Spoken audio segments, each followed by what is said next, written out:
Mga bilang Kapitulo 1. Ang unang pagbibilang ng Israel.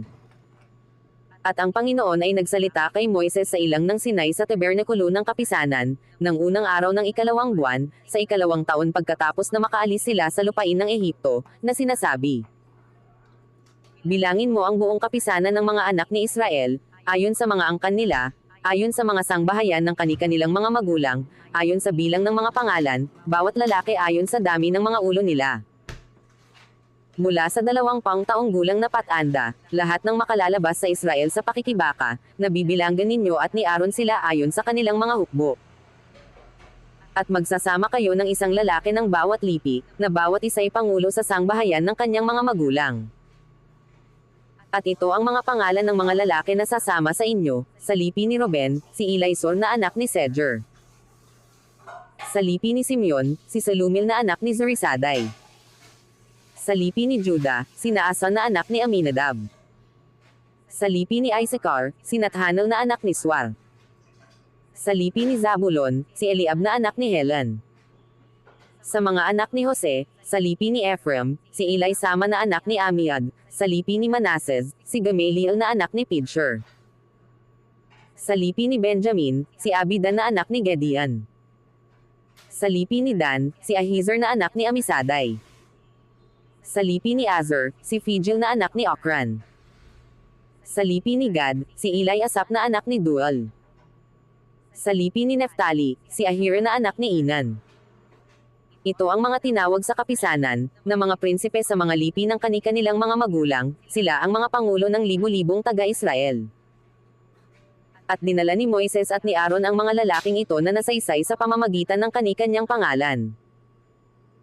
At kanilang pinisan ang buong kapisanan ng unang araw ng ikalawang buwan, at kanilang sinaysay ang kani-kanyang kanunuan ayon sa kani-kanilang angkan, sangayon sa mga sangbahayan ng kanilang mga magulang, ayon sa bilang ng mga pangalan, mula sa 20 taong gulang na patanda, ayon sa dami ng mga ulo nila.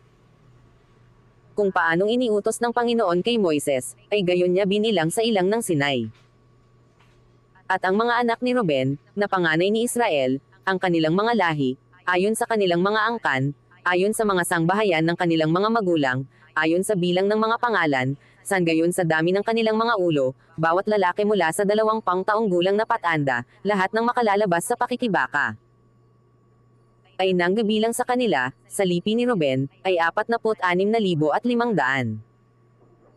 Sa mga anak ni Simeon, ang kanilang mga lahi, ayon sa kanilang mga angkan, ayon sa mga sangbahayan ng kanilang mga magulang, ay nanggabilang sa kanila, ayon sa bilang ng mga pangalan, sangayon sa dami ng mga ulo nila, bawat lalaking mula sa 20 taong gulang na patanda, lahat ng makalalabas sa pakikibaka, ay nanggabilang sa kanila, sa lipi ni Simeon, ay 59,300. Sa mga anak ni Gad, ang kanilang mga lahi, ayon sa kanilang mga angkan, ayon sa mga sangbahayan ng kanilang mga magulang, ayon sa bilang ng mga pangalan, na mula sa 20 taong gulang na patanda, lahat ng makalalabas sa pakikibaka, ay nanggabilang sa kanila, sa lipi ni Gad, ay 45,650.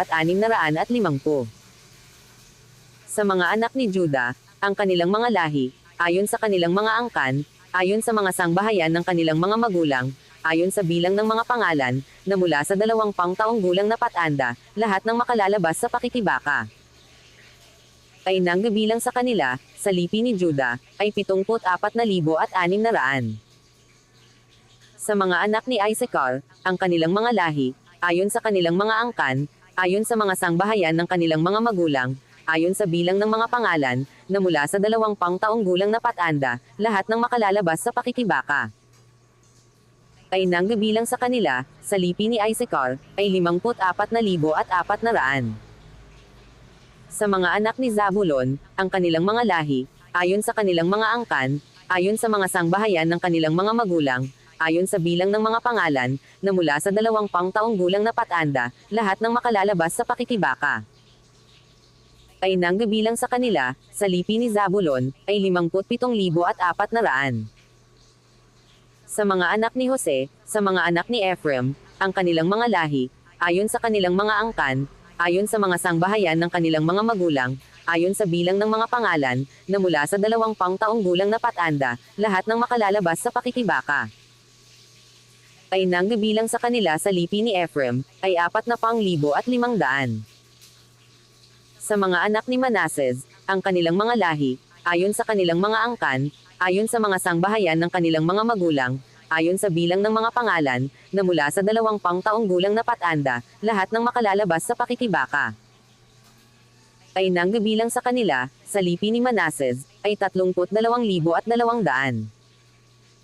Sa mga anak ni Benjamin, ang kanilang mga lahi, ayon sa kanilang mga angkan, ayon sa mga sangbahayan ng kanilang mga magulang, ayon sa bilang ng mga pangalan, na mula sa 20 taong gulang na patanda, lahat ng makalalabas sa pakikibaka. Ay nanggabilang sa kanila, sa lipi ni Benjamin, ay 35,400. Sa mga anak ni Dan, ang kanilang mga lahi, ayon sa kanilang mga angkan, ayon sa mga sangbahayan ng kanilang mga magulang, ayon sa bilang ng mga pangalan, na mula sa 20 taong gulang na patanda, lahat ng makalalabas sa pakikibaka. Ay nanggabilang sa kanila, sa lipi ni Dan, ay 62,700. Sa mga anak ni Azer, ang kanilang mga lahi, ayon sa kanilang mga angkan, ayon sa mga sangbahayan ng kanilang mga magulang, ayon sa bilang ng mga pangalan, na mula sa 20 taong gulang na patanda, lahat ng makalalabas sa pakikibaka. Ay nanggabilang sa kanila, sa lipi ni Azer, ay 41,500. Sa mga anak ni Neftali, ang kanilang mga lahi, ayon sa kanilang mga angkan, ayon sa mga sangbahayan ng kanilang mga magulang, ayon sa bilang ng mga pangalan, na mula sa 20 taong gulang na patanda, lahat ng makalalabas sa pakikibaka. Ay nanggabilang sa kanila, sa lipi ni Neftali, ay 53,400. Ito ang nanggabilang na binilang ni Moises at ni Aaron at ng 12 lalaki, na mga pangulo sa Israel, na bawat isa sa kanila ay sa sangbahayan ng kanikanyang mga magulang.